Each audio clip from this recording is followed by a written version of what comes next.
बिस्मिल्लाहिर्रहमानिर्रहीम। अस्सलाम वालेकुम फ्रेंड्स, उम्मीद है आप सब खुश होंगे। आज हम आपके लिए ज़बरदस्त किस्म के नारियल के लड्डू बनाने का तरीका लेकर आए हैं।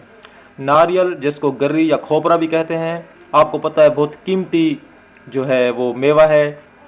पेट के कीड़े जिन बच्चों को होते हैं वो भी ख़त्म हो जाते हैं इससे। इसके अलावा कद बढ़ाने के लिए बड़ा बेहतरीन होता है ये।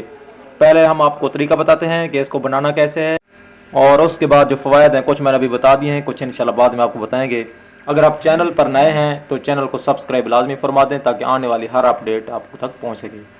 जैसे सर्दियों का मौसम शुरू होता है, मेवा जात जितने भी होते हैं उनकी जो मांग है वो बढ़ जाती है, तो इस तरह की चीज़ें बड़ी लजीज भी होती हैं और सर्दी से बचाती भी हैं।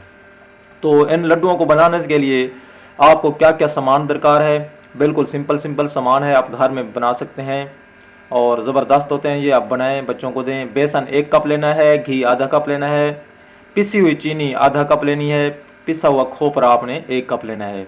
इनकी मिकदार आप कम ज़्यादा कर सकते हैं। अब चीनी जो है वो भी आप कम ज़्यादा कर सकते हैं और खोपरा भी।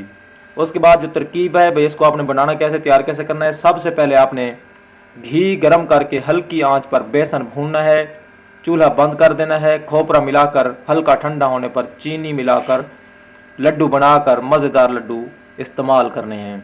अब दोस्तों, कद बढ़ाने के लिए, पेट के कीड़े मारने के लिए, कमर दर्द हो, खून की कमी हो, जोड़ों का दर्द हो, हर किस्म के दर्द से अफाके के लिए ज़बरदस्त किस्म का ये जो है लड्डू होते हैं। ये आप इनको खाएं, बच्चे बड़े सब आसानी इस्तेमाल कर सकते हैं। जिनके दांत नहीं हैं वो भी इसको इस्तेमाल कर सकते हैं क्योंकि ये पिसे हुए होते हैं।